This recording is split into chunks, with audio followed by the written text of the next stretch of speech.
Hello everyone, आज की set video में हम हैश डायग्राम के बारे में पढ़ेंगे, जिसको हम पोसेट डायग्राम भी बोलते हैं। पोसेट डायग्राम जो है पी से पार्शियल है, पार्शियल ऑर्डर। पार्शियल ऑर्डर मैं पिछली वीडियोस में ऑलरेडी आपको बता चुकी हूँ, मैं उसका लिंक डिस्क्रिप्शन बॉक्स में डाल दूँगी। पार्शियल ऑर्डर में हमें पता है कि 3 चीज़ें होना बहुत ज़रूरी है, रिफ्लेक्सिव, एंटीसिमेट्रिक एंड ट्रांजिटिव। चलिए एग्जाम्पल देखते हैं कि कैसे हैश डायग्राम ड्रॉ करते हैं। सबसे पहले मैंने यहाँ पे एक सेट ले रखा है 1 2 3 का, बहुत सिंपल एग्जांपल से है, जिसमें यहाँ पे पोसेट में क्या है कि लेस देन इक्वल टू वाला सिंबल है। मतलब मुझे कुछ इस तरीके से हैश डायग्राम बनाना है कि वो रिफ्लेक्सिव, एंटीसिमेट्रिक और ट्रांजिटिव इन तीनों कंडीशंस को फुलफिल करे। तो आप यहाँ देख सकते हैं कि रिफ्लेक्सिव का मतलब ये होता है कि उसका खुद का लिंक उसके खुद के साथ, मतलब 1 less than equal to 1, 2 less than equal to 2। हम नीचे से स्टार्ट करते हैं हैश डायग्राम को बनाना। अब यहाँ पे ये है कि 2 less than equal to 2 and 3 less than equal to 3, तो रिफ्लेक्सिव है ये। अगर हम एंटी सिमेट्रिक देखें तो एंटी सिमेट्रिक ये बोलता है कि if A is related to B, means if A R B then B और बी आर ए नहीं होना चाहिए, मतलब बी का ए से रिलेशन नहीं होना चाहिए। और अगर होता है तो जब होना चाहिए जब ए और बी आपस में इक्वल हो। कहने का मतलब 1 लेस देन इक्वल टू 2 है, but 2 less than equal to 1 नहीं होना चाहिए, राइट। मतलब मैं यहाँ पर ये बोल रही हूँ कि 1 लेस देन इक्वल टू 2 वाली कंडीशन सेटिस्फाई हो रही है, but 2 less than equal to 1 वाली जो कंडीशन है वो सेटिस्फाई नहीं होनी चाहिए, और ये यहाँ पे नहीं हो रही है। और अगर मैं इंडिविजुअल देखूँ तो ऑफकोर्स वो रिफ्लेक्सिव है, तो एंटी सिमेट्रिक भी फुलफिल हो रहा है। ट्रांजिटिव में क्या होगा? ट्रांजिटिव ऐसा है कि भाई एक पॉइंट है कि मैंने 1 का 3 से कनेक्शन क्यों नहीं जोड़ा, इसलिए नहीं जोड़ा क्योंकि यहाँ पे ट्रांजिटिव प्रॉपर्टी लग रही है। अगर 1 2 से छोटा है, 2 3 से छोटा है, तो ऑटोमेटिकली 1 3 से छोटा होगा, राइट। मीन्स अगर 1 लेस देन इक्वल टू 2 है, ये कंडीशन सेटिस्फाइड है, 2 लेस देन इक्वल टू 3 ये कंडीशन सेटिस्फाइड है, तो automatically 1 less than equal to 3 वाली कंडीशन सेटिस्फाई होगी। तो मुझे हैश डायग्राम में उसको एक्सप्लिसिटली ड्रॉ करने की नीड नहीं है। तो हम नीचे से हमेशा स्टार्ट करते हैं और सिंबल के अकॉर्डिंग हम यहाँ पे रिलेशन क्रिएट करते हैं। सेकेंड एग्जांपल देखते हैं और क्लैरिटी हो जाएगी आपको इससे।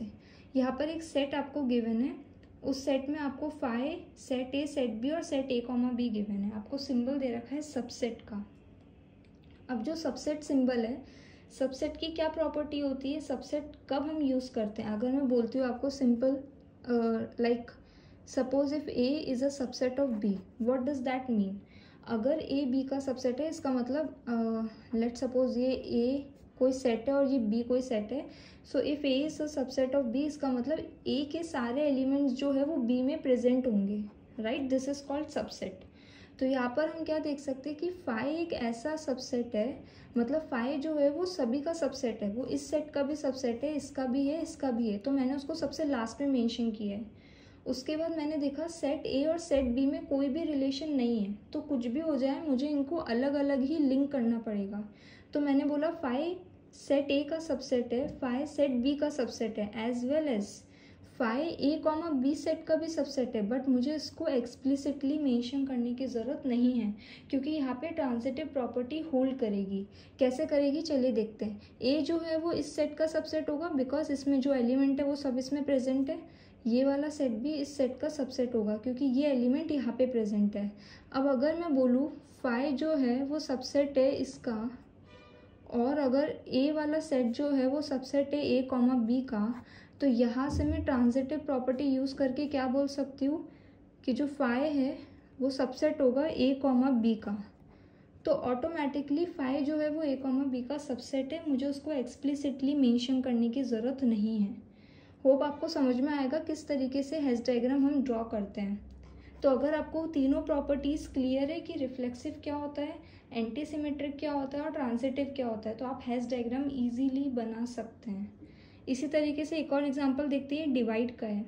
डिवीज़न में क्या होगा कि ए जो है वो बी से पूरी तरीके से डिवाइड होना चाहिए, राइट। उसमें कोई भी रिमाइंडर नहीं बचना चाहिए, मतलब ज़ीरो रिमाइंडर बचना चाहिए, राइट। तो मेरे को ये पता है कि 1 एक ऐसा नंबर है जिसको अगर मैं 2 डिवाइड बाय 1 करूँ, 3 डिवाइड बाय 1 या कोई भी नंबर को अगर मैं 0 के अलावा 1 से डिवाइड करूँगी तो वो मुझे डिविजिबल होगा। मतलब अगर 2 डिवाइड बाय 1, 3 डिवाइड बाय 1 सब डिविजिबल है, तो मैंने 1 को आखिर में डाल दिया।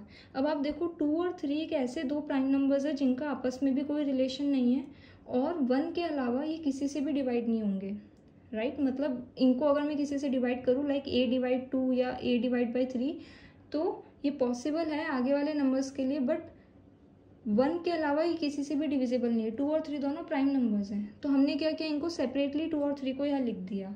अब आप अगला नंबर देखो, 9 है और 6 है और 18 है। मुझे पता है 18 जो है वो 6 और 9 दोनों से डिविजिबल है, 9 जो है वो सिर्फ 3 से डिविजिबल है। अगर मैं पीछे वाले लिंक को देखूँ 2 और 3 में, तो 9 सिर्फ 3 से डिविजिबल है, इसलिए मैंने इसका एक अलग से लिंक बना दिया। जो 6 है वो 2 और 3 दोनों से डिविजिबल है, तो मैंने क्या किया कि 6 को यहाँ लिख के 2 और 3 दोनों से लिंक कर दिया, राइट। 6 और 9 में कोई भी रिलेशन नहीं है डिविजिबिलिटी का। अब 18 एक ऐसा नंबर है जो 2, 3, 6, 9 चारों से डिविजिबल है, तो हमने क्या किया, 18 को टॉप पे रख दिया। अब आप जानते हैं इसमें भी ट्रांजिटिव प्रॉपर्टी आपकी होल्ड करेगी, मतलब अगर 6 जो है वो डिवाइड बाय 2 हो पा रहा है, 18 डिवाइड बाय 6 हो पा रहा है, तो ऑटोमेटिकली 18 डिवाइड बाय 2 भी हो पाएगा, राइट। तो वही प्रॉपर्टी यहाँ पे भी है कि अगर 6 डिवाइड बाय 2 पॉसिबल है, 18 डिवाइड बाय 6 पॉसिबल है, तो ऑटोमेटिकली 18 डिवाइड बाय 2 भी पॉसिबल होगा। सेम यहाँ पे भी है, अगर 18 डिवाइड बाय 9 पॉसिबल है, 9 डिवाइड बाय 3 पॉसिबल है, तो 18 डिवाइड बाय 3 भी पॉसिबल होगा। ऑटोमेटिकली 1 के लिए भी है, राइट। तो इस तरीके से हम हैश डायग्राम ड्रॉ करते हैं। आगे वाले लेक्चर्स में हम और देखेंगे इसके बारे में। होप आपको बेसिक्स जो है हैश डायग्राम का वो क्लियर हुआ होगा। अगर आपको मेरी वीडियो पसंद आती है, मुझे हार्ड वर्क लगता है वीडियोस बनाने में भी, और मुझे आपके कमेंट्स बहुत पसंद आते हैं और मैं उनसे मोटिवेट होती हूँ और फिर और अच्छी वीडियोस बनाने का ट्राई करती हूँ। अगर आपको मेरी वीडियोस पसंद आती है तो प्लीज़ उनको लाइक करिए, शेयर करिए, ताकि किसी का अच्छा हो सके। Thank you so much, and subscribe करना बिल्कुल मत भूलिएगा। Thank you.